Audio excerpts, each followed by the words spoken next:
I'd like to call this meeting to order. And the first order of business will be the Pledge to Allegiance. Please rise. Ready, salute. I pledge allegiance to the flag of the United States of America and to the republic for which it stands, one nation, under God, indivisible, with liberty and justice for all. Thank you. There is no report out of closed session.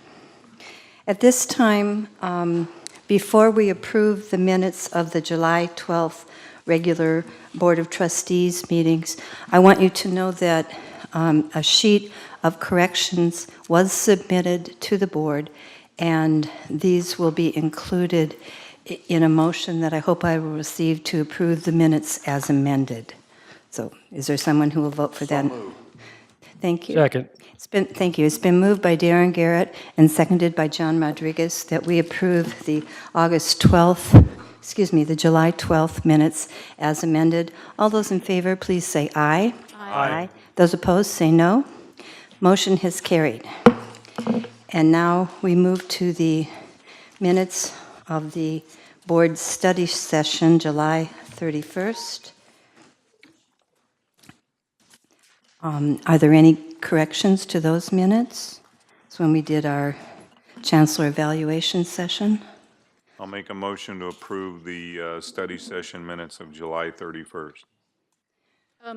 With the changes? We've already approved. That's from the regular meeting, July 12th. Now we're on to the study session with the Chancellor. Is that on there? Yeah. Oh, okay. I misunderstood. Thank you. I appreciate that. With the changes as presented. Okay, thank you. It's been moved by Darren Garrett and seconded by Abe Rojas that we approve the minutes of the study session of July 31st with the printed changes that were shared with the entire board. All those in favor, please say aye. Aye. Those opposed, say no. Motion has carried. Do we have any public comments? There are no public comments. Okay. Then at this time, we'll have the Board Policy and Procedure Committee report. I happen to be the chair of that. And basically, we had several policies to go over, but two of them in great depth, the travel policy and the whistleblower policy.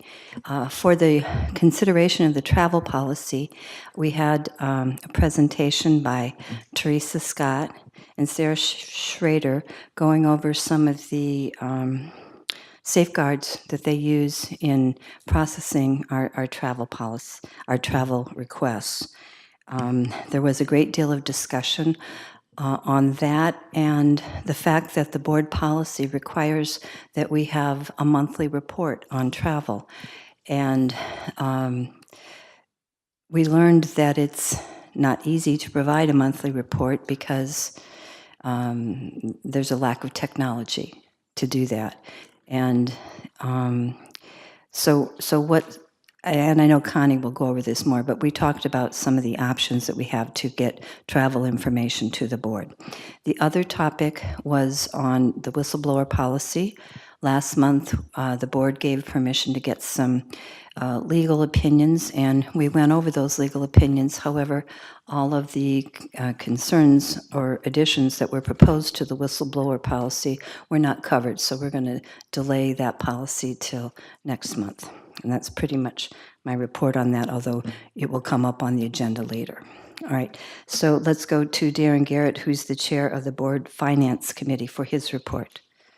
So the Board Finance Committee met on July 25th, and at that meeting, the discussion was on the updated PERS and STRS rates. So we were given a presentation and some handout materials by our finance team on those updated PERS and STRS rates. We met again on Monday, August the 7th, and in that meeting, we had two policies, if you recall, from the prior general board meeting. 2 policies were kicked over to the Finance Committee, that being the fiscal management policy and hold on, bids and contracts. Thank you, Teresa, bids and contracts. So the Finance Committee approved the fiscal management policy, and that will move back to the Policy Committee and then move over to the board for final approval. The bids and contracts, there's some new language that's being required by federal regulatory authority. So we thought get ahead of it now rather than have to go through the process of adopting it again at a later date. So the staff is going to be incorporating that new language, bringing it back to the Finance Committee for final approval, and then on to the Policy Committee and then to the full board for adoption. We also had a brief overview of our current fiscal condition for the district. Staff has put together a small spreadsheet, just a real rough draft overview of where we're at month to month. So I think that will be helpful, not only for the committee, but anybody that would like to attend. And then we had on the district travel policy from a fiscal oversight standpoint, much like Chair DeMartini talked about, what are our fiscal processes to make sure that we're not going over budget or paying for items in travel that are not approved by district policy. And we too said that, you know, one of the things that would help, and I know the finance unit is already in the process of working on this, is a software program that would pretty much make it a lot easier and go to paperless. I mean, we're going through a packet right now to approve one travel request that's probably that thick of paperwork. And, you know, nowadays with paperless and online programs, you can get a lot more done and be much more efficient. And then if you need a report or you need to know the training status of a certain employee who has training standards, you can pull that information out very quickly and rapidly and have it done in a matter of seconds. So that is the overview, and I know I've used up all my allocated time, so I'll be quiet now. So thank you. Thank you. And did I miss anything, Teresa? All right. Okay, thank you for that report. At this time, we will move to a presentation on our year-end grant summary. And I saw Marie earlier, but I don't know. Okay, great. So please come forward.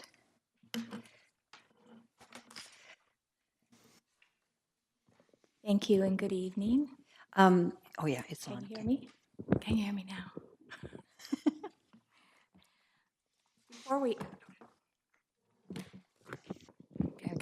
Before I start, I have a handout that I'd like to give to the board. And I have 2 extra copies for the presidents, but I need to keep one to look at.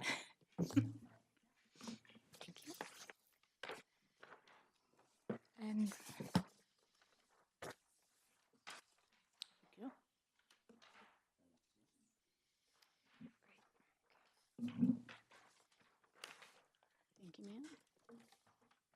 year-end grant summary that the Grants Office puts together annually for the board gives you a look at what we've done in grants in a retrospective.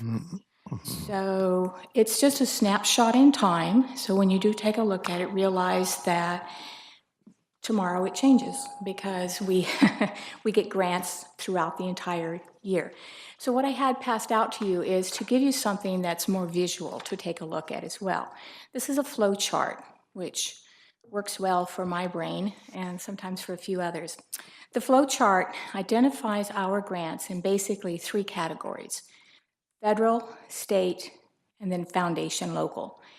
Each of these areas requires a different type of compliance. So this is kind of why I laid them out for you. If you'll take a look, for example, under state funded, you've got California Community College Chancellor's Office, the California Department of Education, and the Office of Statewide Health Planning and Development. Underneath each of those entities are divisions. So the California Community College Chancellor's Office, we have grants through the Division of Economic Workforce Development. And I'm sorry I had to use so many acronyms, but this becomes very, it's the biggest paper I own, the largest piece of paper. You have the CTE, which is Career Technical Education, Perkins 4, and Government Relations. and institutional effectiveness partnerships. Those are the different departments under the California Community College Chancellor's Office. Within those departments are the grants that we currently have at both campuses and at MJC. So you can see under the Division of Economic and Workforce Development, we have 5 different types of grants, or 5 that are going on at this time in the fiscal year of 16-17. Same thing with the other divisions. If you look at the California Department of Education, you'll see there are also several divisions, and these divisions are a little bit different. The first division, the Child Care Development Division, actually that's just one division, but 2 boxes because the programs are a little bit different. Number 1 is the Child Care Food Program. You'll see that's in a kind of a brick color. Actually, it was supposed to match the yellow on this form because that's actually a foundation-funded program, but I couldn't get a matching color, no matter how hard I tried. Office of Statewide Health and Planning and Development, and these grants are all in this handout that you received in your board packet. They're all in here, spelled out, full names, etc., and the amounts. You also receive a monthly update from the grants office of anything we've been applying, to which we've applied, as well as anything that's been funded if it comes in time for us to get it on the board agenda. Otherwise, it comes the next month, the following month. The blue or the center boxes, if you are color challenged. Blue boxes, federal funded, U.S. Department of Education. You'll see we have 6 TRIO programs between the 2 campuses, which is excellent. We also have the Undergraduate Education Services, the HSI, Hispanic Serving Institutions, STEM and Articulation Grant, as well as Title III at Columbia College. There's Center for Excellence for Veteran Student Success, which is different than our other Center of Excellence grant that we have. These are different. Center of Excellence is one that we have in the state, and then we also have the one for the feds. We also have other grants that are federally funded, the USDA through CSU Stanislaus, that's a sub-grant, sub-award. We have one through Fresno, and then we have a grant through the National Endowment for the Humanities. We'll be going after another one of those. So that's coming up, and you'll see that appear again. National Science Foundation is the last one that we have under the 16-17 fiscal year. Then to the far right of the page are the Goldenrod Foundation and local funding that we receive. These are different things. They are very widely because we have different individuals throughout the colleges that like to apply for the different types of funding. So everything from the Sonora Parent Nursery School Legacy Foundation to the San Joaquin Valley Air Control District for our Charge Up program, to the Truth Initiative Foundation for the Tobacco-Free Campus, College Futures Foundation, a lot of different sources for funds, and we're always looking for new ones. Not all of this information comes from the grants office to the colleges. In fact, very little of it does. It usually flows the opposite direction. So we hear it the other way. So when we look at these, I give this to you so that you can have a better feel for how we manage these grants, because the grants office at the district level, basically has 2 primary functions. One is a pre-award. That's when we're applying for grants, where we do the research, the development, the grant writing, the submission. That's all pre-award. And then the post-award, where we take a look at these, and this is where we actually manage the grants at the district level for compliance. We're looking at making sure that things such as travel, we adhere to according to, in addition to our own policies, but the policies that are dictated to us through the federal and state and sometimes foundations. When a grant ends, in addition to the compliance aspect of things, we also do where we terminate it, when a program terminates, where we go in and we do closeout. That's where the grants office will take a look at the terms and conditions of the grant and figure out what are we supposed to do with the leftover materials, supplies, the leftover money, the leftover equipment. There's different guidelines depending on the grants. Federal will allow us to keep the equipment. Some of the local foundations, they won't. We've actually had to go into the Child Care Center a few years ago, local funding, count diapers and coloring books and everything that was in that had been funded, paid for through that grant, and actually list it. And this is what my office did. And we go in there, and then it had to be given to a similar organization in the county, as opposed to keeping it, because there was some questions like, why can't we keep that stuff? Well, the terms and conditions of the grant tell us what we can and cannot do.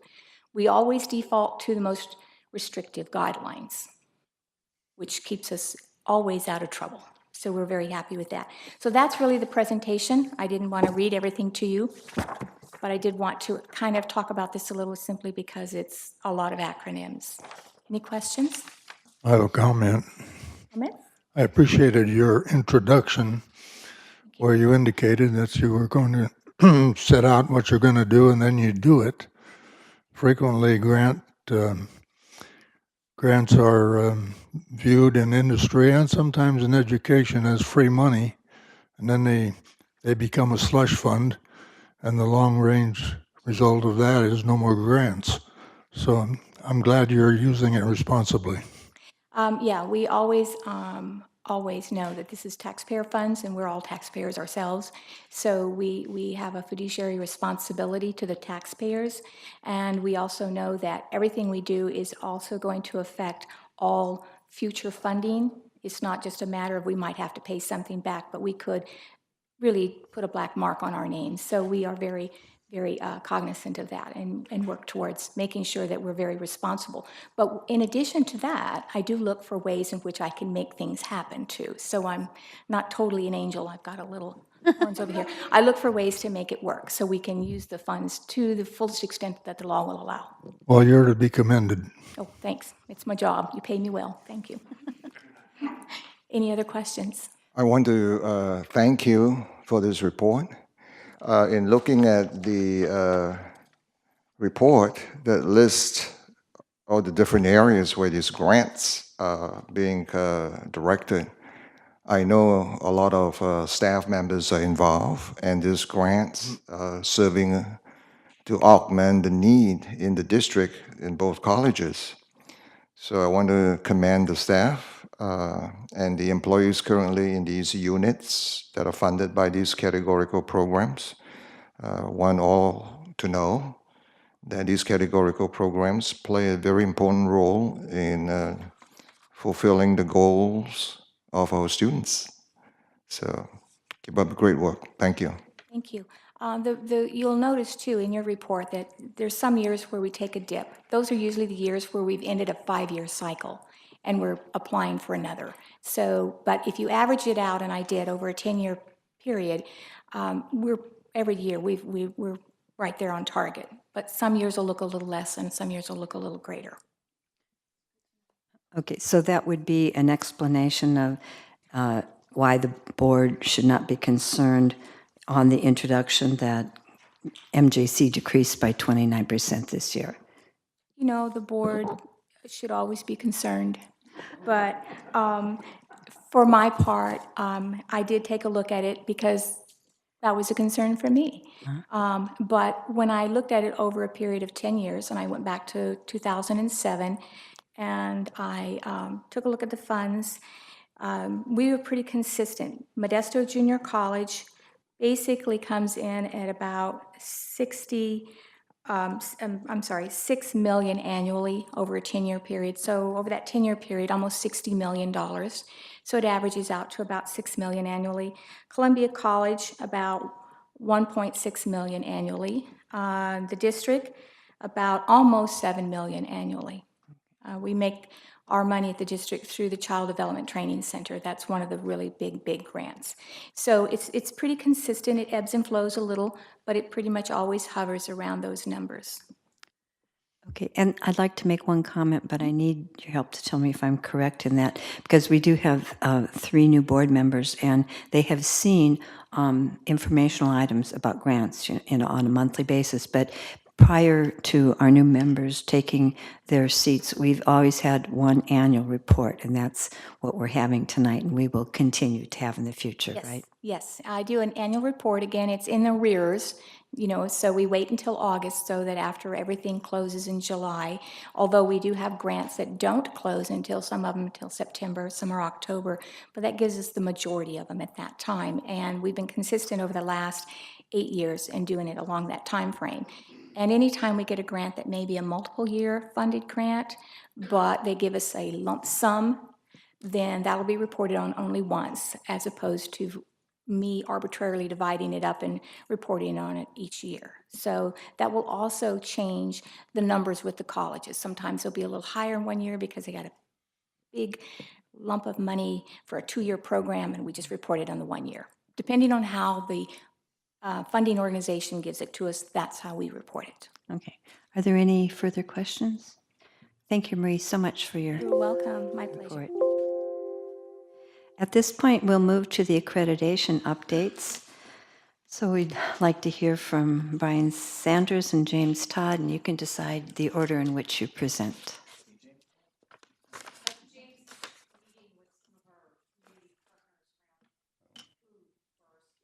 Food is good. So who will be doing his report? Will you be?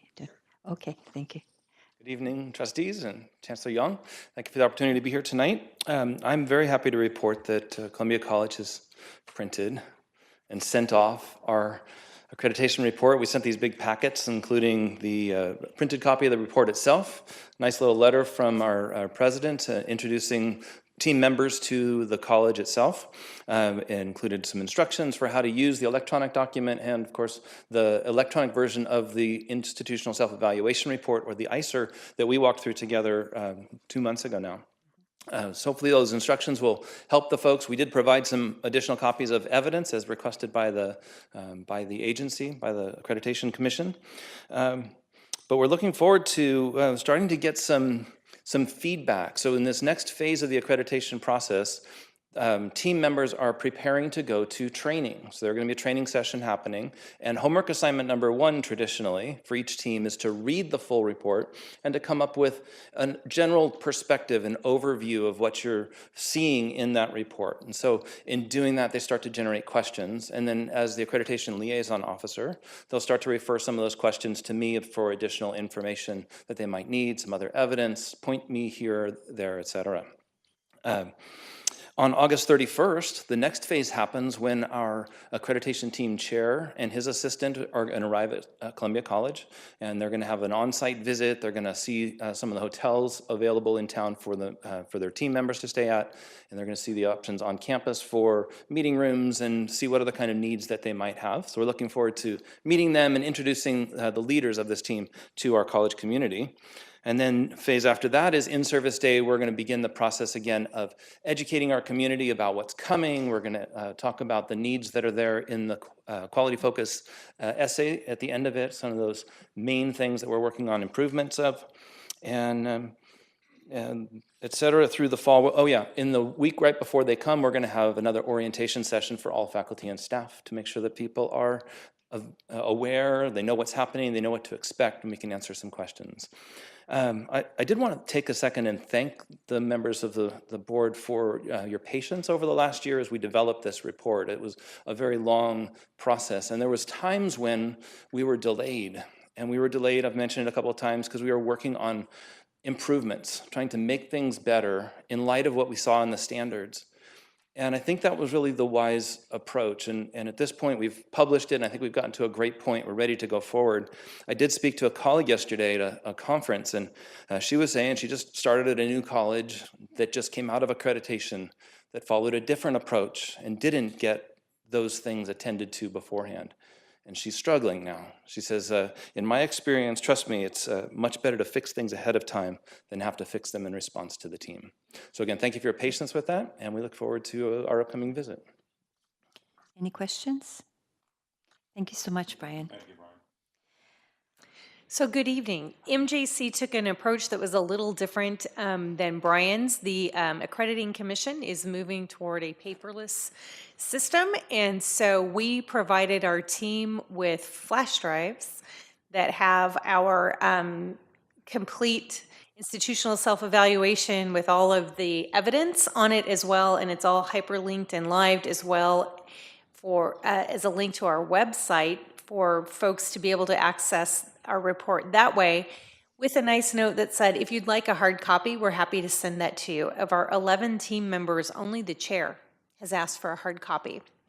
And so that's a real interesting shift as we're moving forward. But we did do exactly what ACCJC has asked for, and we sent the hard copies to the commission.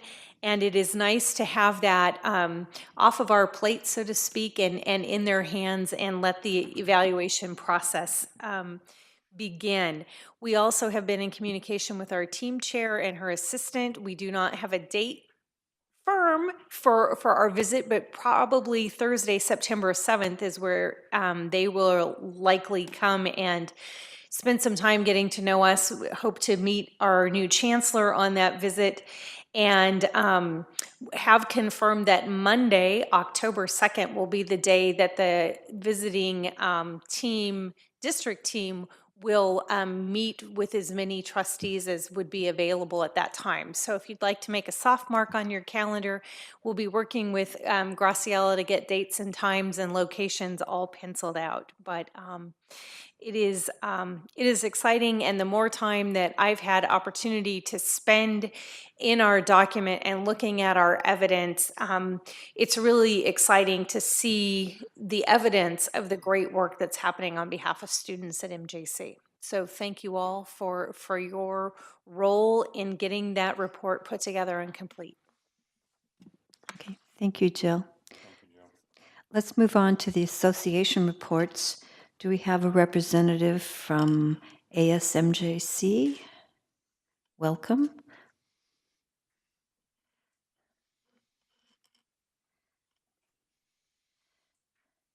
Good evening, trustee members. I'm happy to be standing before you once again to report an exciting update whereabouts of ASMJC. I would like to say, since our swearing-in ceremony on June 5th, our team has been on a great road by attending multiple trainings to begin the semester strong. For the first time in 5 years, we're starting our semester with the full Senate. Also, for the first time, ASMGC has volunteered for the Summer Sonata. It was a great opportunity to be able to do a great service by serving for our MJC Foundation. Lastly, I would like to personally thank Trustee Leslie Beggs for extending an open invitation to our Senate and others on campus and offering a listening ear. So thank you for opening your door to hear our questions and concerns that we may have. That is all my report for tonight. Thank you for your time. Do you guys have any questions for me? Thank you. It's my pleasure. Thank you. Thank you, Cindy. Do we have a student from Columbia? I know they've got a long way to come.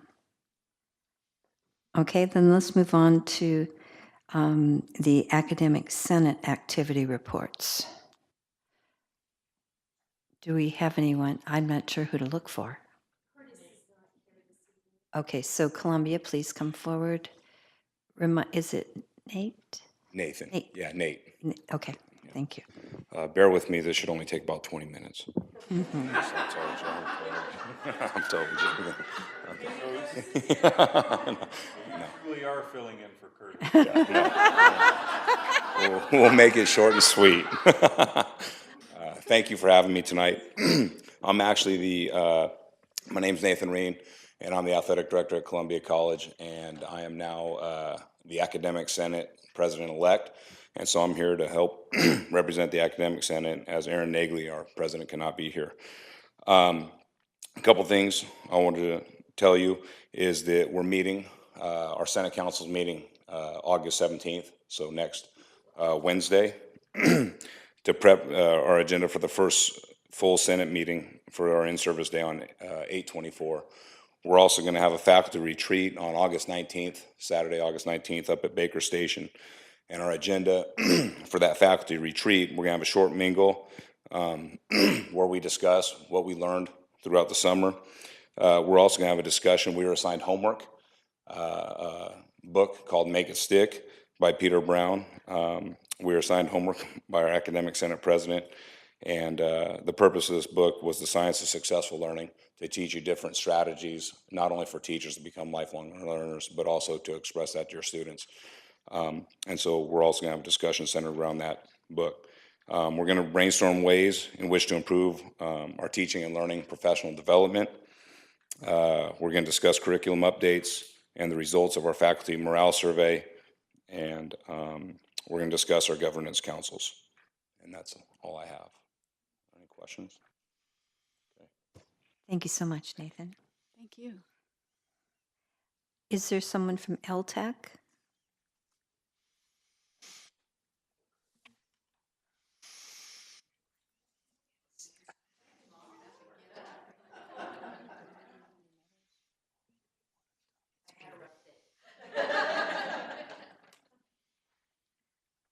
Greetings, I'm Yolanda Avila from Facilities Planning and Operations, and I am doing the report on behalf of Klaus, who is president of LTAC. LTAC is currently working on YCCD's performance evaluation process for management. A survey is currently under review. YCCD has also offered a tentative agreement on leadership team salary and benefits.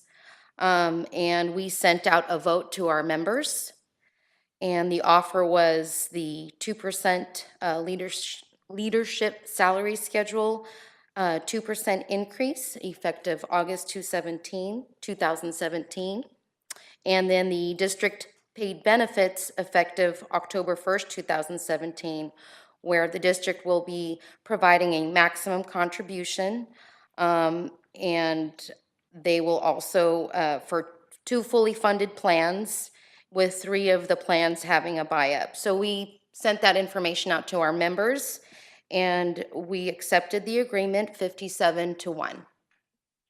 And that's all I have. Okay. Thank you. Thank you, Yolanda. We appreciate that. All right, so YFA?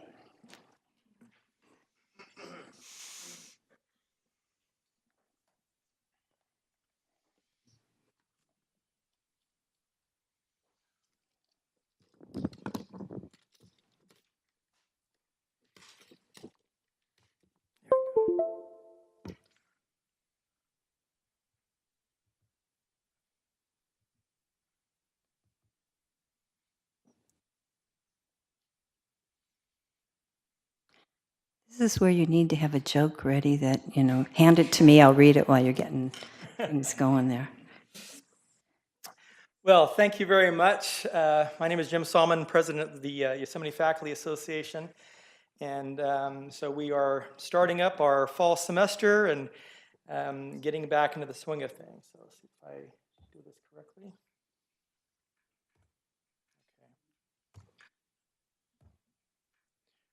There we go.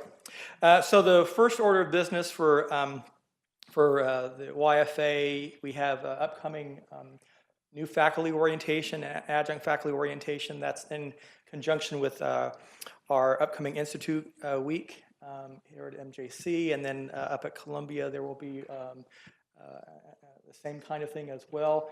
On the 21st is a YFA's presentation along with other presentations that will happen that day.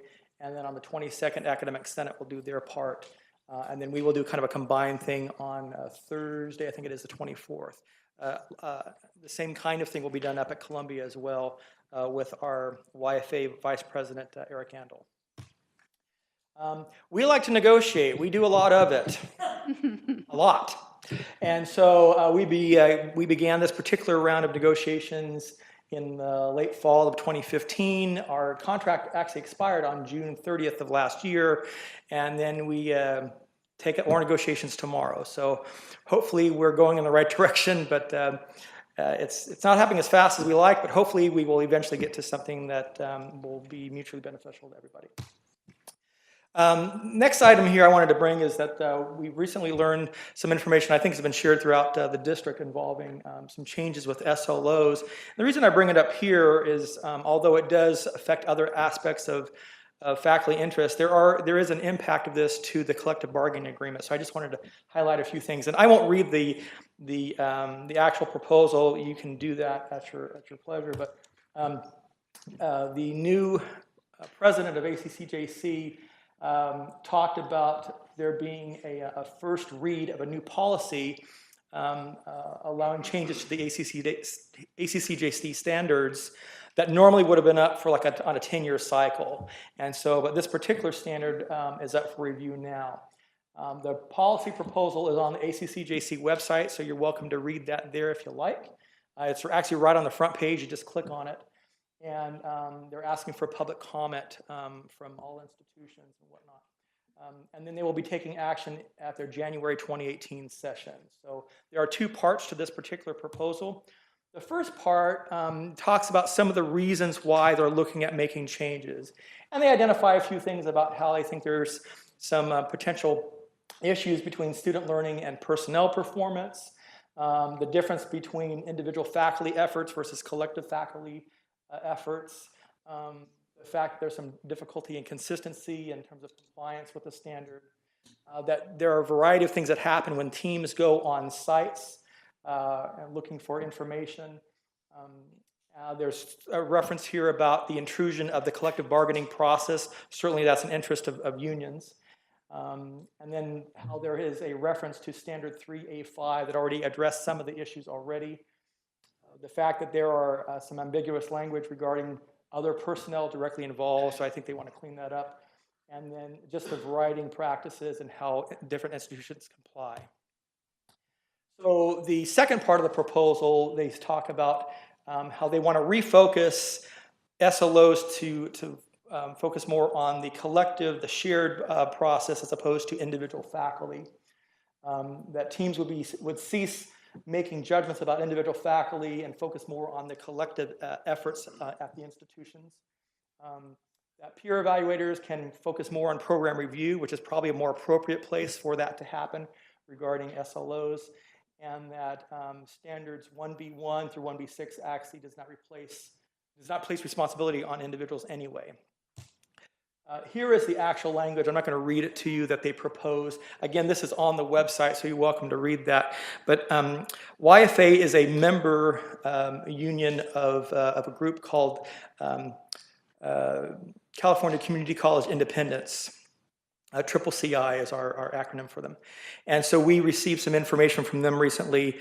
Our president, Jeffrey Michaels, made the comment that the standard that they are suggesting eliminating says the evaluation of faculty, academic administrators, and other personnel directly responsible for student learning includes, as a component of that evaluation, consideration of how these employees use the results of the assessment of learning outcomes to improve teaching and learning.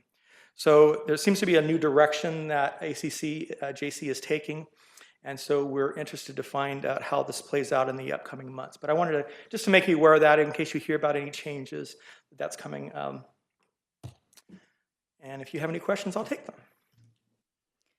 Just for clarification, the proposed changes are being made by ACCJC. Correct. Yes, I think they've been in some discussion with various state councils. I've been hearing about this coming through what's called Consultation Council and Council of Faculty Organizations. I think there's other groups that are kind of having these conversations. And probably even, I suspect, that the State Chancellor's Office has as well. But it's actually proposed by ACCJC. And you said they vote on it in January? That's my understanding, is that they vote on it in January. Okay, thank you very much, Thank you very Jim. much. And last but not least, CSEA.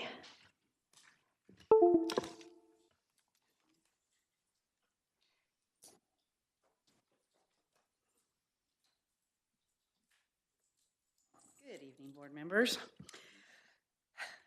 I've written a lot of notes on what I typed, so having me go last is probably not a good idea, but. I think we rotate, as just the way it turned out. I'm just teasing. CSEA has been very busy this past month. We did wrapped up negotiations and came to a tentative agreement. CSEA is a little disappointed. We did want a Me Too clause. We believe that classified employees are as valuable as faculty and management, and without that guarantee, we were a little disappointed. But we did ratify it through our voting process yesterday, so CSEA has ratified the tentative agreement. Also, last week, I attended the annual CSEA conference. It was a very busy week. I did have the opportunity, however, because I know the district is very concerned about the PERS increase. I know PERS and STRS. And luckily, the president of the CalPERS board is Rob Fechner, who is a previous president of the association, CSEA Association Board. And I have worked with him on some CSEA issues. So on a break, I saw him sitting on a bench, so I went up and sat next to him and said, "Hey, why are you raising the PERS? What are you doing?" And he said, well, a couple of things. He says, people are living longer. And so, when you were expected to live until you're 80, now you're expected to live to 100. And so that cost spreads out. In addition, he explained that when we went through the recession and there were many employees across the state, not just school employees, police officers, firemen, whatever, got laid off, that is their income. And so their income went way down and they have not been able to get that income back up. So that's two of the main reasons why the PERS is increasing. So I found that very interesting. Let's see. And I was able to I was invited by Jennifer Hamilton to a mini dean's retreat where she asked me to share the new contract language. That was the first time I've ever been invited to that. It was great. She gave me a book to read on trust. I have not opened it yet, but I certainly intend to read it. You trust me, I will read it, I promise. Anyways, I was able to share with the deans some of the new language, and we do have new language on adjusted schedules, and the deans seem to be very pleased with that. And I did express that it is mutually agreed upon by the employee and the division dean. So since it's new language, we'll have to work that out and see if we find any pit holes in that. Also, I would like to bring up there's been lots of talk over the last several months of Curtis bringing forward the faculty retreat and all the positive things that are coming out of that. I think that's great.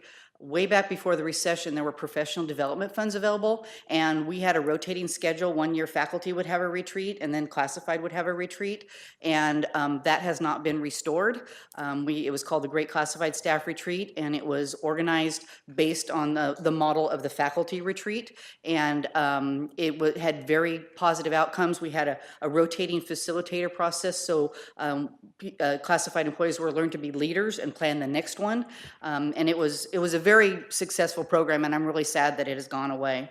I will say the faculty retreat, they do invite 3 or 4 classified. It's the program specialists who work directly with students going through programs, but I can say that I believe all classified staff would benefit from that. The year ago when we had the Disney Institute, they took our Great Classified Staff Retreat money to bring the Disney Institute here. And there's not been any other talk about classified getting a retreat back. Also, we have been begging for training. Training is very lacking in this district. It's basically, here's your new job, good luck. And that's very difficult for classified. Usually we're persistent and we hang on and we learn what we need to learn. And even in like some of the last reorganizations, we had it put in the agreement that there would be training, and training is still lacking. Let's see. Okay, I would like to share 3 different student stories with you, and this is not because I'm all that. It's just that I'm on campus. I'm a classified employee, not in student services, but I want to show you how classified employees can connect with students no matter what their job is on campus. So the first one is Emily. About 7:30 in the morning, I was walking across campus, and there was this young girl with a huge duffel bag over her back, a backpack, and another big bag. Her life was on her. That was it. Hope I don't cry. This really upsets me. So anyways, I hey, you need some help? And she says, yeah, I need to get my student ID card. So I thought, okay, that's in the Associated Student Body Office. And then she said, well, I haven't paid my fees yet. I said, okay, that's in the business office. So I asked, can I help you carry something and I'll walk you over to business services? No, this is my stuff. Okay. So we walked over there. Unfortunately, that morning, business services didn't open until 9. So I'm like, oh no, what do I do? So she dumps all her stuff down on a bench and says, can you watch this? And I said, okay. And she disappeared. So while she was gone, I ran in disability services. And as we were walking over, she was telling her life story that was extremely depressing. And the fact that she has the chutzpah to come to school was amazing. Her mom and her dad and the shelter she's living in, it was just horrible. So I ran in disability services. I said, where can I take this person? I don't know how to help her. And so she had run up to the counseling office to make an appointment. And so then I came back out and diligently watched her stuff. And then she's well, now what do I do? What do I do? And so I said, let's walk over to health services, because I know that they have a crisis counselor over there. And I really believe she needed that. And she's like, well, I don't know if I want to go. I said, you know what, I'll walk with you. Let's go over there. I'll introduce you to my friend. And so then she starts picking all her stuff up, and I'm like, can I carry it? And she's like, opening her bag and showing me all her belongings. And I said, can I help you carry it? So she let me carry back. So I thought that was a step in the right direction, because now that a little bit of trust is formed. So then I walked her over to health services, which I had already called Araceli, a classified employee over there. So she was ready for her. And, we delivered her there, and I said, Araceli will take great care of you. And when I left, she said, Debbie, what would I do without you? Like, wow. So anyways, I did call Araceli later, and she said she was able to get her into the services that were able to help her. So I'm hoping to see her on campus, and I told her if she sees me on campus to tell me hi. A second student, I went to the Ford dealer to buy a car, and my salesperson was a young man. And when I filled out my application and I put my email address, yosemite.edu, he goes, oh, where do you work? And I said, MJC. He says, I cannot figure out how to get my student email. So while his manager was in trying to find me a vehicle, I said, let's pull it up on your laptop. So right there, we pulled up the website, got him all signed in, and he got his yosemite.edu, and I got a brand new car. So anyways, no matter where you are, you can promote MJC, right? And then the third one, while I was at the CSA conference, sitting next to me was a lady named Sylvia, who's a paraeducator for Stanislaus Union School District. And she was explaining to me that she was a psychologist in Mexico, but when she came here, her degree meant nothing. But that she had taken her test here at MJC and didn't know what her next step was. So on a break, we pulled it up on our iPad and went to the website, showed her how to schedule a counseling appointment, how to look at what classes were available. And so she's on her way also. So you never know when you're going to run into someone who's a potential student.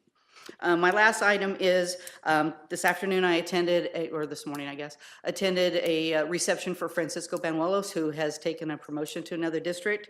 It was the largest reception I've ever seen for someone, and a lot of people were leaving crying. So he has made a huge impact on a lot of staff, and I'm sorry to see him go, but I wish him well in his promotional opportunity.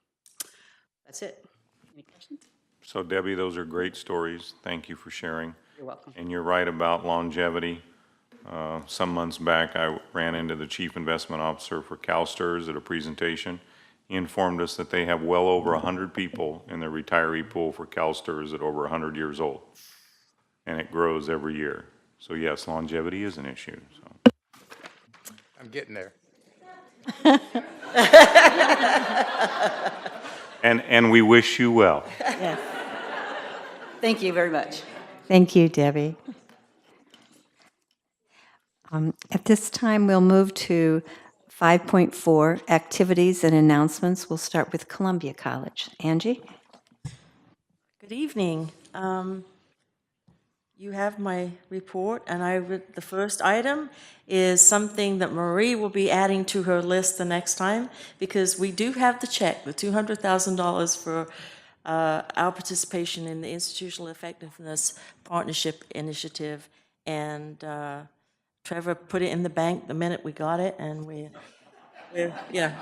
already spending it on the items that we'd planned out. So that's the good news there. Welcome Week. Wow, it's just right around the corner now, and you can see there we've August 28th through the 31st.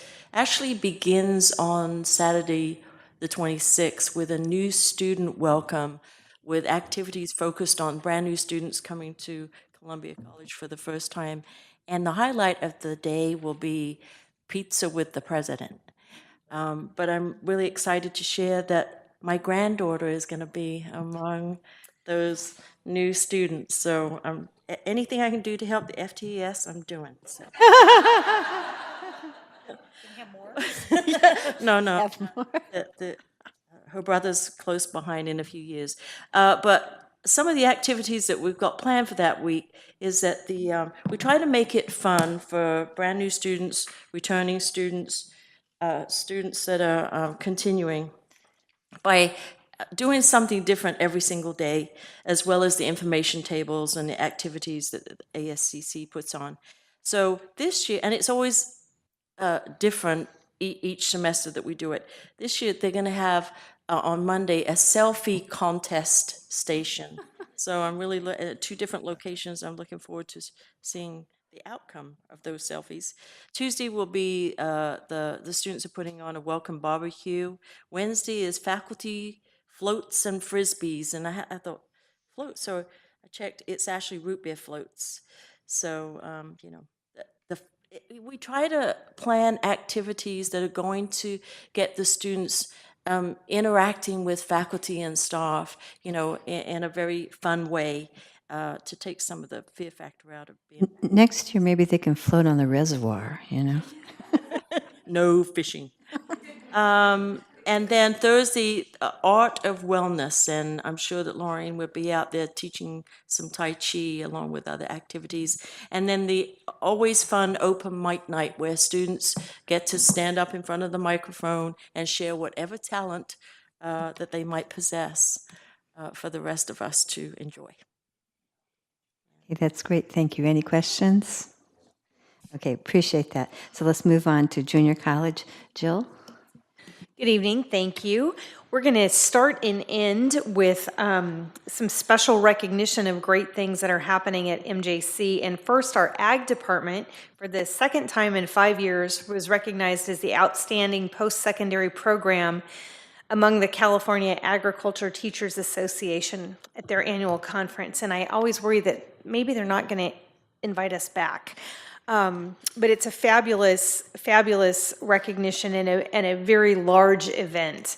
And in November, the National Ag Science Center is going to induct the MJC Agriculture Department into their Hall of Fame. And we are the first educational institution to be inducted into that Hall of Fame. So we're looking forward to that, and a major announcement is coming from the National Agricultural Science Center. So kudos to MJC Ag and the great things that they continue to do. Jill, where is that? Where is their Hall of Fame? Modesto. Okay, so it is the Modesto Yes. group? Okay. Yes. And we have some neat partnerships and things that are happening between MJC and the National Ag Science Center as well. We have lots of events coming up as we are starting our new school year, and our classified staff appreciation breakfast is always among the highlights. This year, it's a little bit different in terms of the date. It is Wednesday, August 16th. And so we look forward to having lots of fun as the deans and administrators prepare breakfast in thanks for all of the outstanding work of our classified professionals, and we have our distinguished classified awards at that time. Our scholarship ceremony is on Thursday, August 17th, and we have just above $800,000 that will be awarded at that ceremony. Our Institute Day schedule looks a little bit different this year, and in great part, that is because we have some homework to do to prepare for the launch of the California Guided Pathways. And we have to have it done no later than September 1st, and it didn't come to us until we had already finished our spring semester. So Thursday, we're going to bring great minds together and really take our first dive into the work in preparation for the Guided Pathways. Transfer Day and College Night are on August 30th. The Art Gallery is going to launch the new season with a show from our Professor Holly Niasman, and that will open on September 5th with the artist reception on September 14th. Also, On August 14th, we welcome our first baccalaureate degree students on campus. Their orientation is next Monday, and I look forward to the opportunity to speak with them and launch them into their new program and all of the doors that that's going to open for them. And finally, College Football America Yearbook has ranked MJC football number 13 in the nation in their preseason rankings. So here we come. I have one question on the classified staff appreciation breakfast. Yes. What's the time frame on that? Oh, Debbie, help me. Thank you. It's early. The program starts, Debbie, does it start at 8, the program? Get people through the line, so. Okay. Yeah, and usually we start serving even earlier than 7:30, so don't be afraid of being there too early. Well, it's not that I'm afraid of being early, it's just. It's just that it is early. Yes, that's very well To put. make sure she gets fed. Okay, and for our new trustees, the classified staff really appreciate your presence at that event if you're able to attend. Okay, so. So I know early, 7 a.m. Where, Debbie? Yeah, it's in the Ag patio, so East Campus, the Ag building. Got it. Do you, So I could do an early workout at your track and walk across the street. Walk right across the street. you know where the lighted walkway is across Coldwell? Just follow that and keep just walking in the building and go through the building and you'll be there. You can use your showers on East Campus too after your workout. There's a lot of love tonight. We do have a policy coming up later, Abe, on showers for homeless students, too. All right. Now we're to the part of the agenda that I've been looking forward to. Dr. Young, this is your time. Well, thank you. I just want to say that tonight I feel very thankful and greatly inspired by all the great things that are going on in the district, and especially from the stories that you shared. It goes to show that each one of us is important in helping a student or someone else move ahead, whether it's getting enrolled in a class or getting through the registration process, right? Since I'm responsible for everyone in the district and accountable to everyone in the district, I'm going to ask everyone for your support. The goals of the Chancellor have been made public, and the 6 goals. So I'm going to be moving forward on trying to accomplish the goals that have been set. My next report is more personal. By now, my family has mostly moved to Modesto. We haven't gotten fully adjusted to the heat yet, but we'll get used to it very soon, I'm sure. We are homeowners in Modesto, so we want you to know that we are planting our roots in this community, and helping me to plant those roots, let me take a moment to introduce my family. My wife, Linda.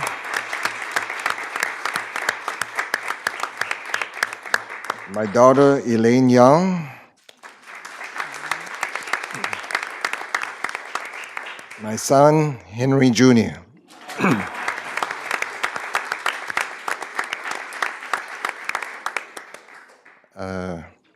We want to thank you for the great welcome. When we arrived, we were presented with a giant gift basket.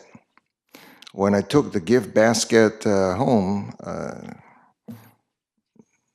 Elaine and Henry immediately wanted to open it. And When they open it, it's filled with cups, mugs, T-shirts from both colleges, and chocolate and dried fruits. This represents the gift, collective gift from the two colleges and central services. So we're deeply touched, right? Elaine and Henry Jr. will begin school tomorrow in the Selvin School District. Elaine will be going to 8th grade, and Henry Jr. will be 3rd grade. Right? I also want to take this opportunity to thank my wife for being the better half of me. So that all of you know, let me share this personal tidbit with you. I spent 20 years looking for her before I found her. And after I found her, it took me another 6 years before she agreed to marry me. Right? Well, it's because she said, I want to finish my education first. Well, good for her. She's a proud graduate of Cal State Long Beach in MIS, and she served 6 years as a webmaster at Victor Valley College. So CSEA, so I want you to know that she was a CSEA member for those 6 years. And the last 3 years, because the college was short of faculty, she was recruited to teach web and HTML as an adjunct faculty. So anyway, that's her background. So our family, it's here, and we are thrilled. So on that personal note, I will close my report. Thank you. Well,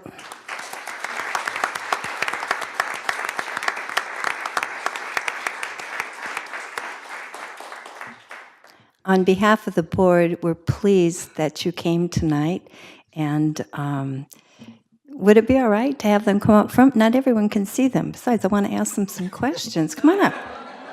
Or how about Elaine and Henry? Can you come up for just a moment? And let's, Graciela's holding up a microphone. Just come where everyone can see you, because you're wonderful to look at. We'd like to hear, if you're willing, to tell us just a few comments about being here, or what you're looking forward to, or what you're not looking forward to. Be brave. Great here to have my dad as a chancellor, and his college is so nice. Thank you.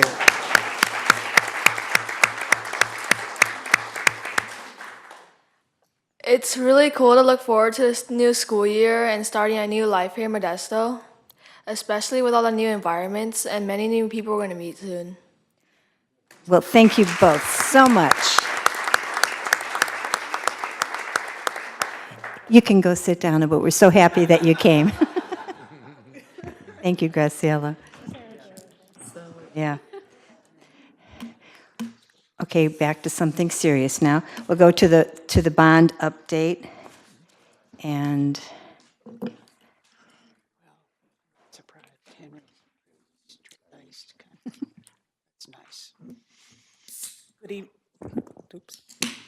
Good evening, trustees and Chancellor Young. I am Maria Otaya, and I'll be providing the update this evening for the Measure E projects. So we'll go to the presentation.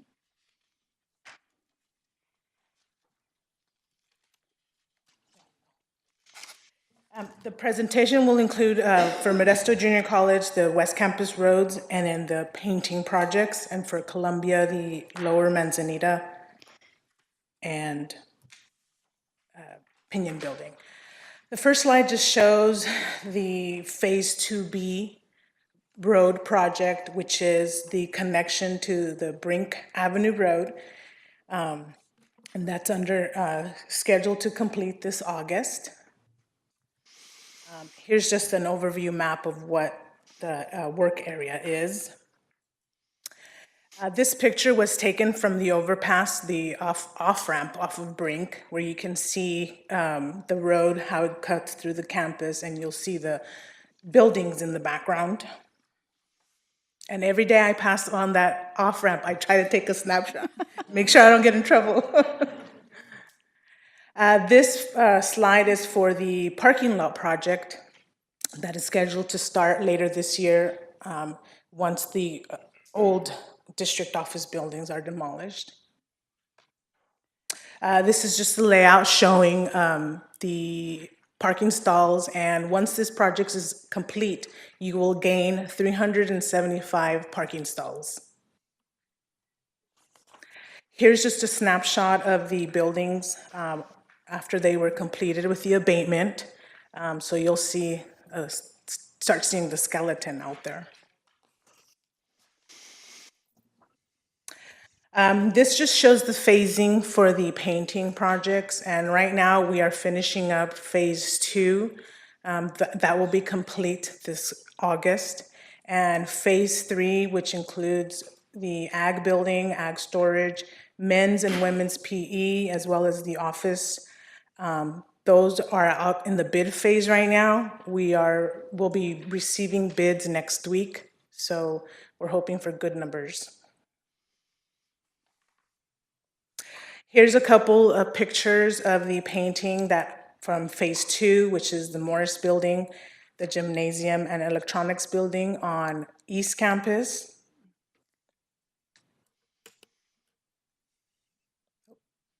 And on West Campus, the Ansel Adams building and the Tenaya complex. The John Muir building is scheduled to start in the next couple of weeks. So that will start looking pretty good as well. The next slide is for the Lower Manzanita building renovation. They are pretty much complete. There is the kitchen equipment, and the picture on the right is the wood that came from the water tower. So they were able to make that nice little area out of it. And so they're ready for the fall semester to start. With that, if you have any questions, included in your packet as well was just the bond update, as well as the schedule and the financial update. So if there are any questions. I have a comment. Sure. You know that your organization, Kitchell, has been very generous to our MJC College Foundation. We want to thank you for that. And we want you to keep up the good work. Well, thank you. Thank you very much. We've been part of this community now for the last 12 years this coming September. So we've built some bonds here in the community, and it's been a pleasure to work with everyone around here. Well, we've enjoyed working with you. Thank you. The painting looks great on the East Campus. What a difference it's made, so thank you. And with respect to the old Central Services buildings, how much asbestos did you find? You know? A lot. A lot?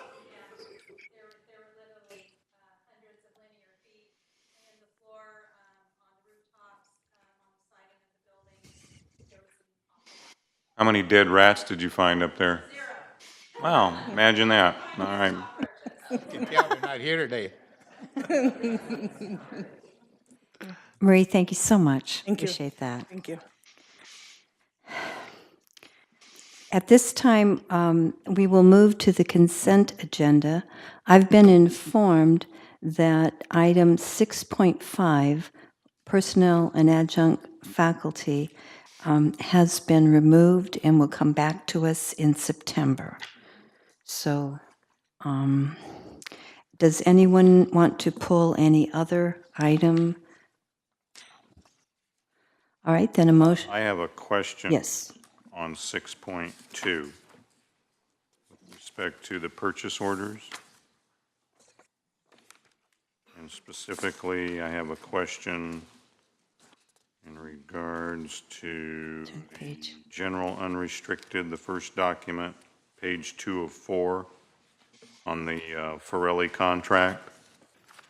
And my question is that when we were last given an update on it, we were assured that, you know, we had closed out that purchase order and all the work had been completed and there would be no further payouts on that contract. So could you kind of give us an update since the last we met? And I want to say it was March or April. Sure. We have multiple contracts with Pirelli, and the big one, the sequel conversion, that one is closed out. So perhaps when that question was posed, that the answer, I don't know who gave that answer exactly, but the $25,000 on this one is for a technology contract with Pirelli, and they had staff come in and write an IT technology plan for accreditation. So, but we do have a binder with, I want to say, in addition to the IT plan, we have some MIS reporting that's a separate contract that we're working on, and that one should be closed out as well. And then we're working at MJC, and that one is not closed out with some student services issues. Yeah, so, but this one was secondary to that sequel conversion. Okay. And we are done with that one, but. Okay. And I do have a binder, if you'd ever like to inspect the binder of all the different contracts we started with them in I want to say the end of 2015, and then had different contracts through 16, and then are closing out the remaining. And different staff, it wasn't all the same staff. Dan Duffy was the sequel lead and the interim vice chancellor, and he is offsite. Okay, thank you. Trustee DeMartini, I have just one correction on item 6.4, the personnel table. Okay. Under appointment, classified probationary, Michael Klein is an instructional support technician, 10 months in career technical education, or CTE, up at Columbia, not information technology, as stated on the agenda.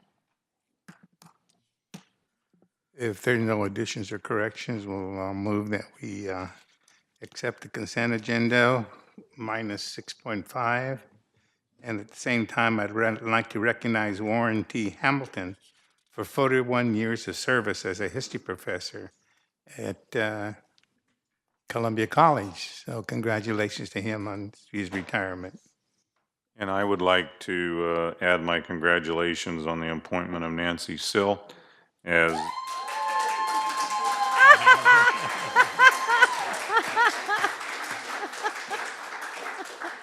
as our new Dean of Business, Behavioral, and Social Sciences. So congratulations, Nancy. And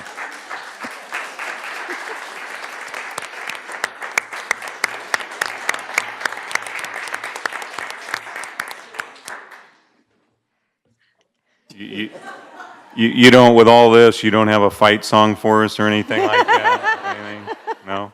Okay. You want to second it, Darren? I'll second your motion, Abe. Thank you. Okay, it's been moved by Abe Rojas and seconded by Darren Garrett that we accept the consent agenda items minus the one that we pulled and with the addition or change given to us by Gina. Does anyone have any other questions? I had a sense, Leslie, you had a question. Am I wrong? I was going to ask if we could get at some point, when you have time, just the totals we've paid to the Pirelli Corporation. Thank you. For all of their contracts? All of it. Okay. Grand total. Okay. All right, so all those in favor, please say aye. Aye. Those opposed say no. The motion has carried. We'll move over to the action items, which have to do with board policy, our second reading. So we'll ask Connie Chavez to come up.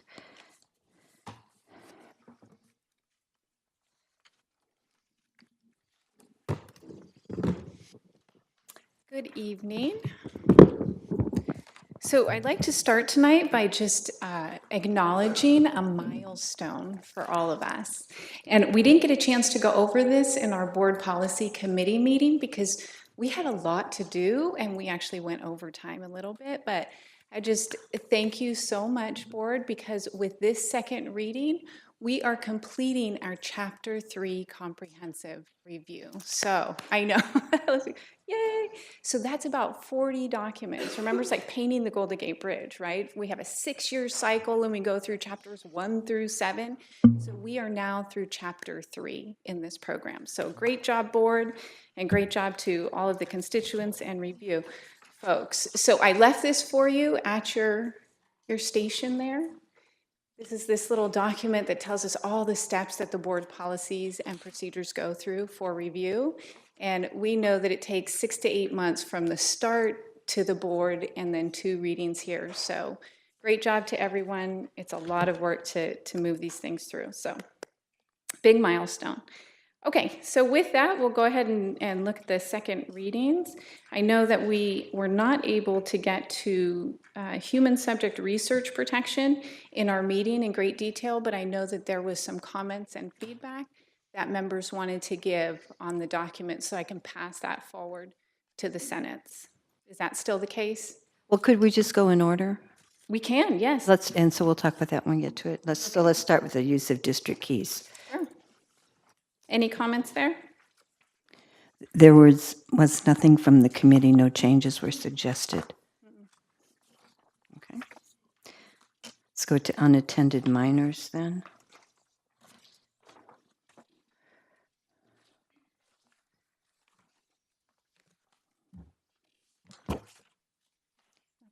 The only policy committee changes are what you see in front of you. Unattended minors was crossed out, and it wasn't the end of the sentence, and we added the word "and." That was the only change.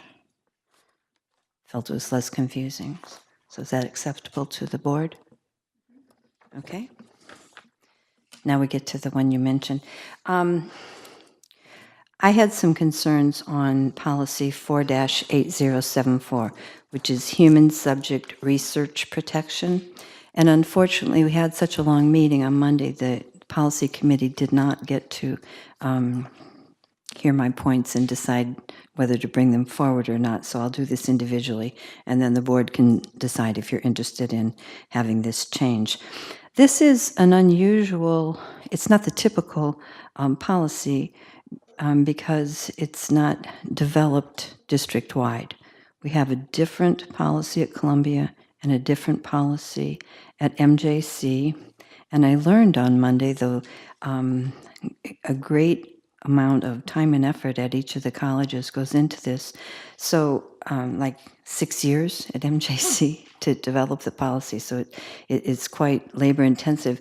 I personally would like in our policy to make it clear that this was totally developed by the college. So my suggestion would be, starting on line 7, that we have what's printed there. The district recognizes the importance of protecting research subjects and their rights to confidentiality as required by law. And here's what I'm proposing to add, and authorizes each college to develop its own procedures. And so right there, the board is giving the authorization, and then the chancellor shall ensure that the colleges establish procedures and on. So my suggestion is I want to make it really clear that the board has authorized each college to develop their own procedures. And I'd appreciate it if they would date them so that we have an idea of when they were approved and when they get reviewed. So any comments from the rest of the board on that suggestion? I agree. Okay, it sounds like there's no objection. So Connie, do you have any problem with adding that? I have the language, and authorizes each college to develop its own procedures. Exactly. And then suggests that they date them. Date them. Because that's caused a problem in the past. We're looking at something we don't know. Has it been there 20 years or what? Okay, let's go on to the shower facilities for homeless students. And maybe for benefit of the audience, you could give a moment or two of background of why this new policy is being proposed. You could do that, Connie. Okay. 5220.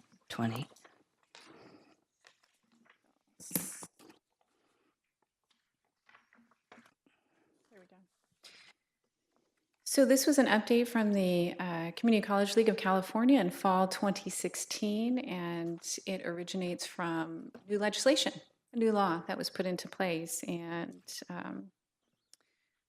while this policy is not legally required, it is suggested as good practice for the district that have shower facilities. And so, as we do with all district policies, we checked in with both colleges to make sure, do you have shower facilities? And then filled in the procedure, which is, we do have shower facilities, this is where they're located, and these are the times and dates that they are available. So that's one of the things that we do at the policy committee at the constituent level is, and at the subject matter leader review level, is we check in with the colleges and make sure that we kind of have that consistency and that information, the things that we're doing. So we did that, we populated the procedure, and here it is. It is based on new legislation. Kind of a small part here, but do we provide like the towels or, is there something there that, they can dry themselves with? I'm not sure if we provide towels, but in the conversations that we had through the committee, no, I don't believe that we do. We don't provide amenities to our students in that way. That would seem kind of a disadvantage if they're homeless and yet they can use the shower facility, but no means of drying themselves off unless they get underneath the blow dryer, which I've seen them do. But I don't know, is there any provisions that, I know that we don't have the facility to do that and maybe give them a towel and then it's on their own after that. I don't know, it's just a thought. Donations possible? Pardon? Could we donate towels? Yeah, maybe get them donated or something. I'll pass that on to the colleges. Thank you. Anything else on that policy? Okay, let's go on. I have capital construction, 6600 next. Is that correct? Is that, okay. This again was brought to us by the CCLC in spring 2016. There are updates. And then we have our subject matter leader, area leaders look at them before they go out for constituent review. So fiscal services did provide some edits for us. And then the procedure is legally required, and we made sure to look at that and put in place our local practice there. Is everyone accepting of what we have here? Okay, let's take that and let's move on to the Citizens Oversight Committee policy. Again, we had some updates in spring 2016, and so we are bringing those to you.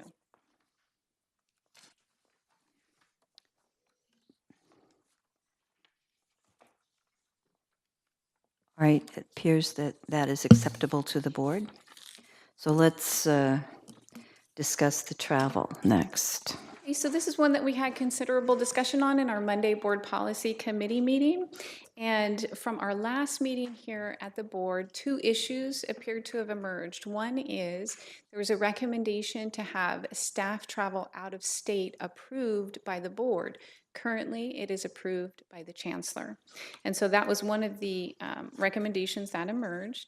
And we were asked in my office to do a survey, which we were able to perform. We used the 10 cohort districts that we have in the YFA contract.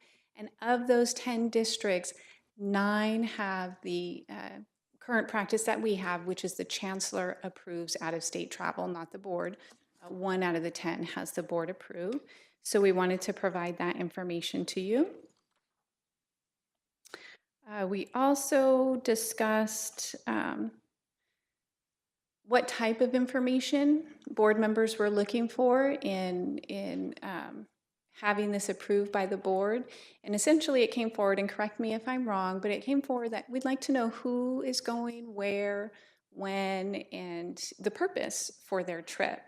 And so hopefully to meet that need for information, rather than having the board approve the travel in advance, the chancellor's office staff can actually provide to the board report with that information. There's a place within that system of staff travel and how how the approvals go, that actually comes to the chancellor's office. So we can manually put that report together with relative ease, and we can do that for you on a monthly basis. But I thought that only out-of-state travel. That's right.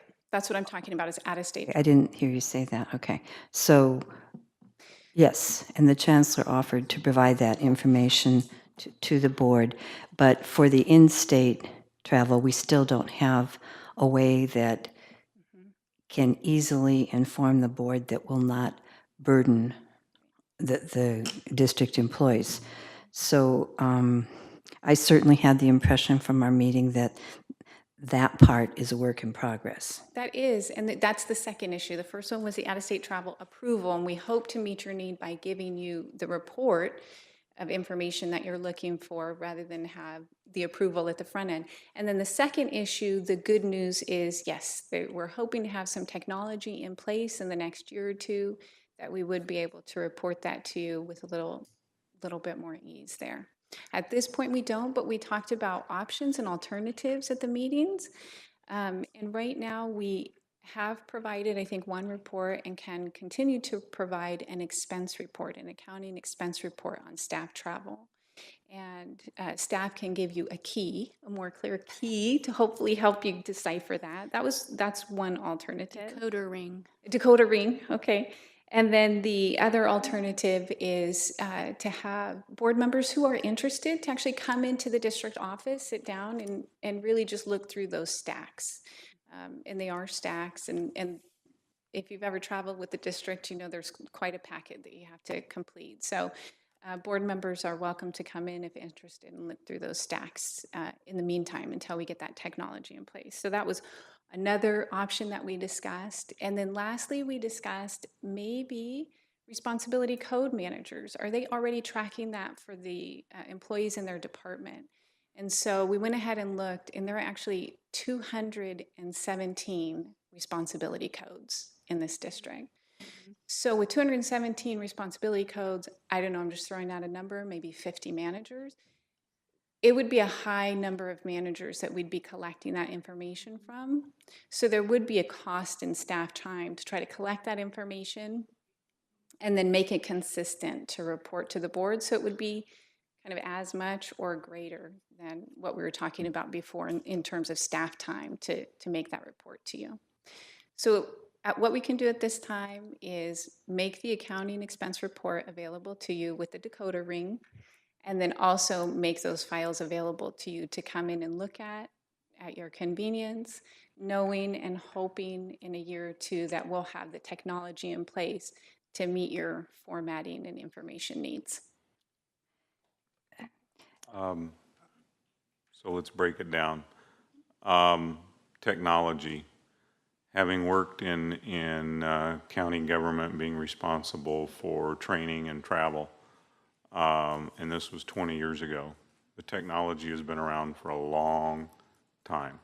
So my hope is that we're not looking at 2 years, we're looking at immediate. Because when Teresa and Sarah came into our meeting and we're looking at binders, and each packet is literally that thick. And my comment was, okay, that's great, but how much of that is out-of-state travel? And basically they said, well, maybe one, maybe none. So the prior information of saying, well, it's anywhere from 10 to 12 a month, and this was, Sarah, remind me here, this was the binders from all the way from January 1? That was just March. It was just March. Okay, March. March. So 10 to 12 a month went down to 0, maybe 1, maybe 2 in an extraordinary incident. So technology, I would like to see something come back rather quickly, because this is something that we need to move forward on as far as making it, and my focus is making it on easy for everybody that's involved in the process, and particularly your staff. I'm, We did go out with an RFP, and Sarah, I believe, said we have 3 vendors that we're looking at. yeah, and at the same meeting, our chancellor commented, making sure that it's all integrated within our current software system, so we don't have any incompatibility issues. But as far as out-of-state travel and it's going to cause a great inconvenience and all that, I just don't see it. Because like I said, for 1 month, you know, the idea was, well, there's 10 to 12 a month, and then it went down to 0, maybe 1. Right. Sure, so we can absolutely provide you with that report, and that's what I was saying, is that we can provide. You know, Yeah. I appreciate I don't need to look at a report. I mean, you know, one recommendation was all the out-of-state. Look, I've got, for me, I'm not talking for any other board member, I'm talking for me. There's a lot of stuff going on where it's mandated by grants, it's mandated by programs that we're in, and you have to go to this training to continue to get the grants. There's a lot of variables and dynamics here. But I think it's reasonable to say that we could easily change the policy to out-of-state travel and not impact what we're doing. I know the district that our chancellor came from, they had out-of-state travel as being approved by the board. So I'm sure if we looked at all the 70-plus districts in the state, you would get a much broader perspective than just looking at the cohort that we have for picking our salary schedules. So that's my input. You know, we got to look at the technology and address that, I think, now. And I hopefully the RFP, thank you for that update, Teresa, that the RFP comes in and we get that fixed, and I'll be very happy to make the motion to approve or whatever assistance you need to pull that off. I'm ready to do it because we're over 20 years behind the times. So let me also offer one other comment that was provided through the conversations and the review process is with regard to approving out-of-state travel. You're right, the volume is much less. And we talked about maybe the time that was involved in that. But also we think about, you know, getting airline tickets, booking hotels, things like that. The closer it gets to those things, or if there are a delay, there may be a cost associated with that. So that was one of the other things that came up in having a delay in booking your out-of-state travel. So that's just food for thought and for the board to have information while they consider that. Well, on my part, I totally agree with Darren on that particular item. It's so minute compared to everything that we do with in-state. And I think as long as it's available for somebody that wants to look at it, to go in and see it, that should be adequate.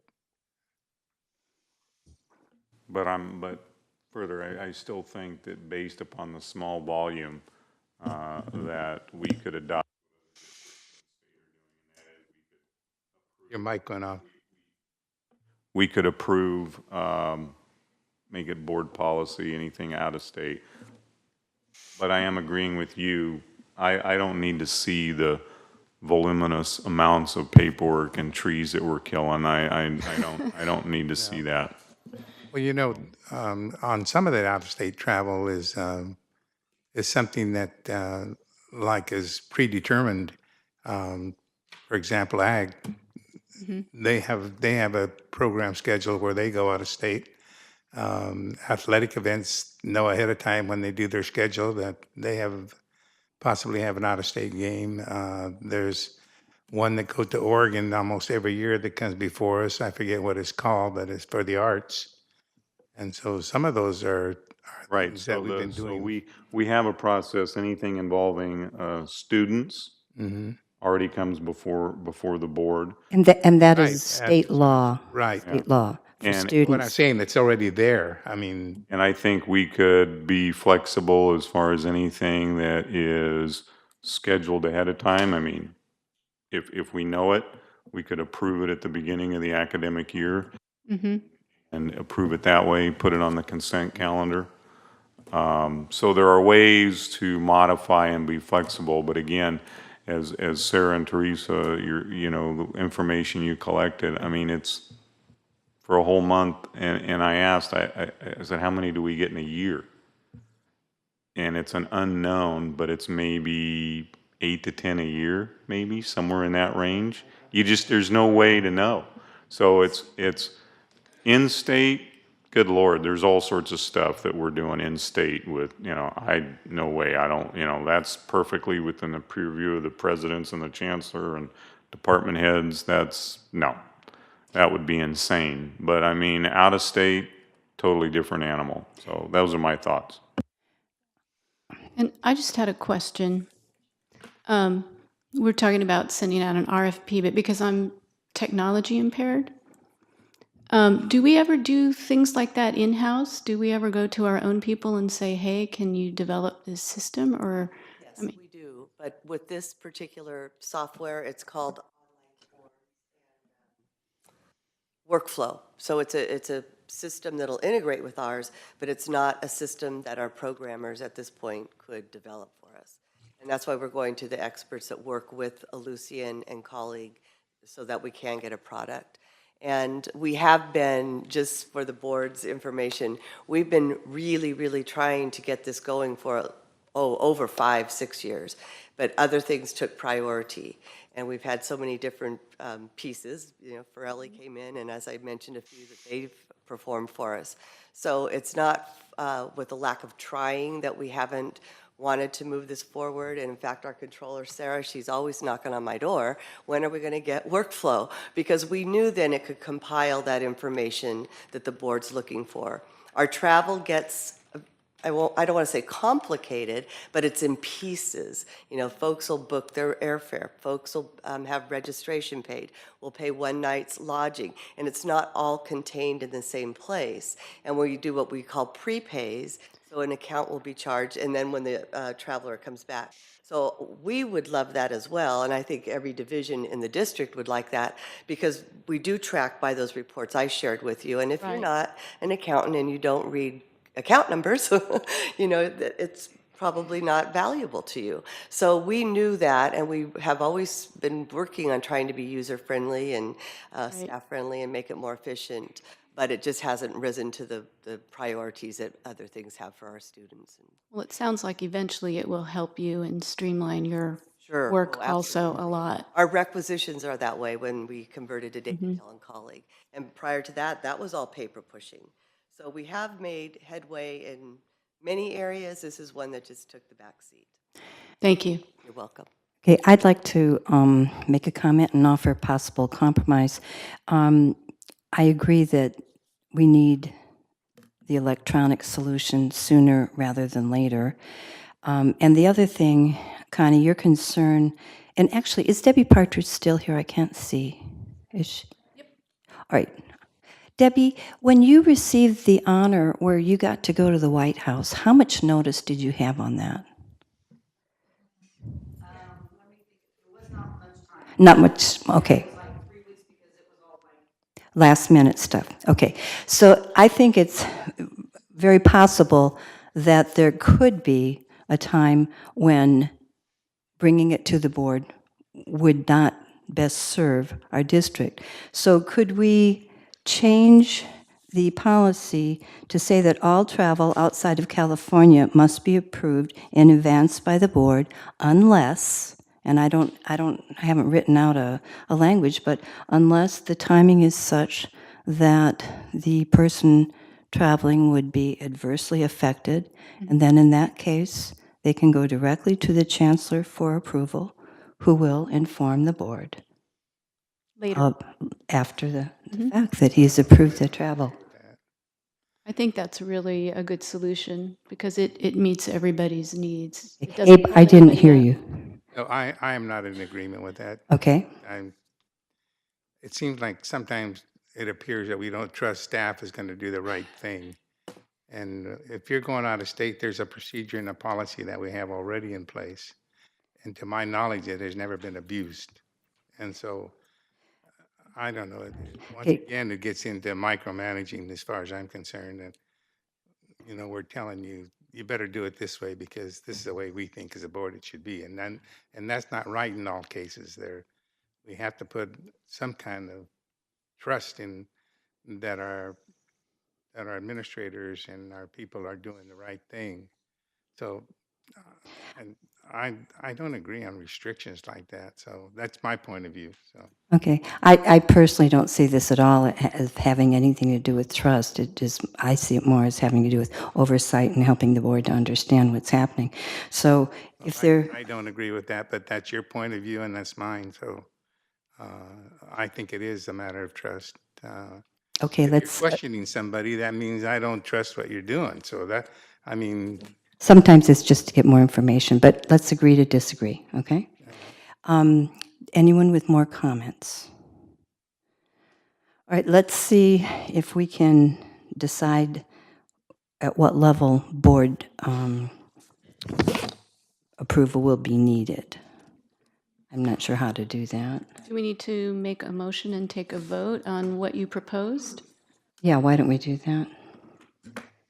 Okay, so Darren, correct me if I'm getting this wrong, but I think what I understood was we would say I make a motion that the board approve out-of-state travel when there is plenty of lead time, and if something crops up that there isn't appropriate lead time that's impractical, then the chancellor takes care of it. Nobody is held up, and then we get it in the report later. Okay, it's been moved. Is there a second? question? Let's get a second first and we'll discuss it. I second. Okay, it's been moved by Leslie Begg, seconded by John Rodriguez, that we approve travel outside of the out of California by the board, but in situations where there's not enough time, that person will take it directly to the chancellor, who will handle the approval and later inform the board. Okay, discussion? I think it's too complicated, Okay, too long. fine. Okay, any other discussion? Yeah, because how do you determine what's too soon and what's too late? They determine that. All right. Well, we're going right back to where we started. 3 weeks would have been too late to bring it to the board. If they would have determined, if you were letting them determine it, then why change it? That's just my point of view. Okay, any other discussion? Well, Dave, I see a little bit of what you and Don, particularly you, are saying. What I'd rather see happen is let's take a vote that if we want to change the policy for out-of-state travel, and then direct Connie to come up and benchmark those districts that have that same policy, so we're not making it overtly complicated for staff to follow. I think, if we have a policy that's going to be complicated and difficult to follow, then I agree with my true learned colleagues at the end that why have it in the first place? So let's do that. Let's make a vote that if we're going to change it, we change it, but let's find out what other districts that have the similar policy incorporate that language. It's a policy that we can follow. Well, let's do that before we vote. Can we do that if there's a motion on the floor? If you can withdraw your motion, we can. Well, I didn't make the motion, but Oh.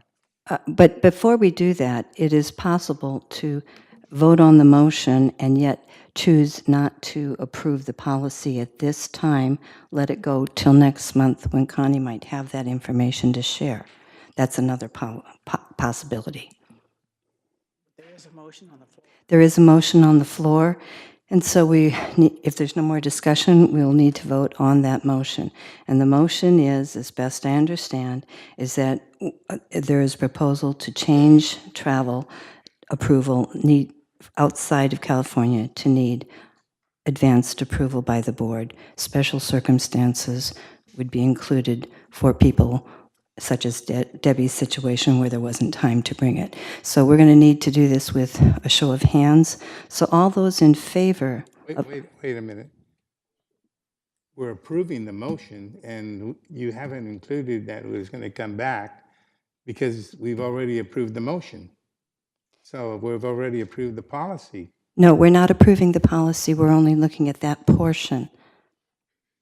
That's how I see it. We're looking at that one line, line 16. I know that, but what I'm saying right now, we're approving the whole thing, is the way I look at it. That's not what the motion was.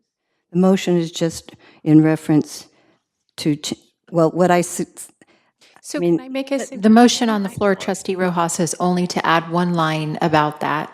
It's not approving the whole policy. Do you accept the one line or not? If you vote it down, then we go back to square one and start over. So what is the one line, Gina? It's what Ann read earlier, that the board would approve travel, and if there were outside of California. out of California, and if there were other circumstances where that could not happen in a timely manner, the chancellor could approve that travel. So if you vote yes, you're only voting to add that line. If you vote no, that line's not in there. You start over, back to square one with where Connie's at, and we have more discussion with new motions perhaps. Okay. Well, I heard I heard Trustee Garrett had a different motion. So if this one gets voted down, we start over with that different motion. Okay, well, that's what I'm trying to say, is that if the way we're voting right now, we're voting for that one line, Correct. all right? Correct. Okay, but not the whole policy. not the whole policy, all right? Okay, so we're going to need to have a show of hands because we have to have it recorded who voted what way. So all those in favor of making the proposed change to have board approval for travel outside of California, please raise your hand.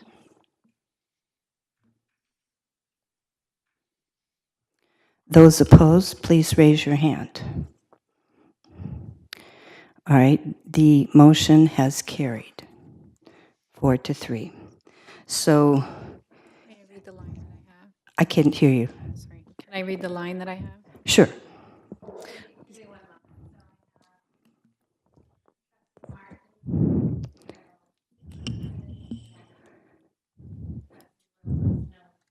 That is correct, and the others are yes.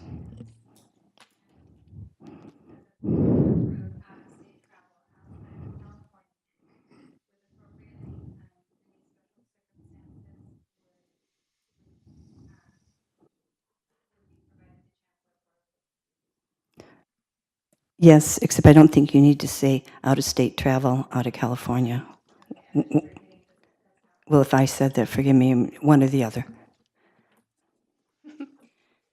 Well, see, I know it's voted and over with, but what's the use of having, as Jaren suggested, contact the other 9 out of 10 states that didn't have that policy, or have don't have the same policy as the one district. So why do we need the information? So we tell the staff, why take the time to bring back that information, because we already voted on it. Am I correct? Darren, I'll let you take that one. Well, I think to what Gina said, we're adding the language. So we changed the language in the policy. Now I think it's going to have to go back and get with Connie and get cleaned up as to how the procedure portion and maybe some cleanup, I would say, in the procedures to make the mechanics of it work out. So I have the line in the board policy, and I'll read that. All travel outside, strike the United States, all travel outside California must be approved in advance by the board unless the timing is such that the individual or district will be adversely affected. That would be line 16. And line 21 then, at the end, be made only with the approval of the chancellor and the board.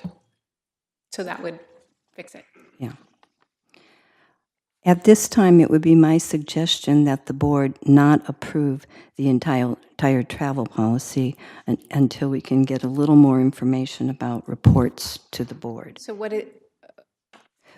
What I suggest you bring back next time, and depending if the committee changes it, is bring back, you have the little red with the language that you and Graciela provided, and we can approve it tonight if you want. I'm just suggesting this because we'll have a better idea, hopefully, of how the board can get a travel report. And maybe if you could give us one where you push the button with the key. I did provide that. And what it is, it's coming from the accounting system, and that's what I was sharing. It's not. I have the one that I showed you. It's difficult to understand. That every day for you. It's just that it doesn't give you the information as you described the other day. Right, just provide a new one for us and provide it for all 7 of us with just whatever's in the last month or something, whatever, how it works, just so we can take a look at that, and we'd all have an opinion on it. Is it? Want it in the finance committee maybe? Or do you want an information item for the next board meeting? How would you like that? Or do we just want to make it available to people who are Just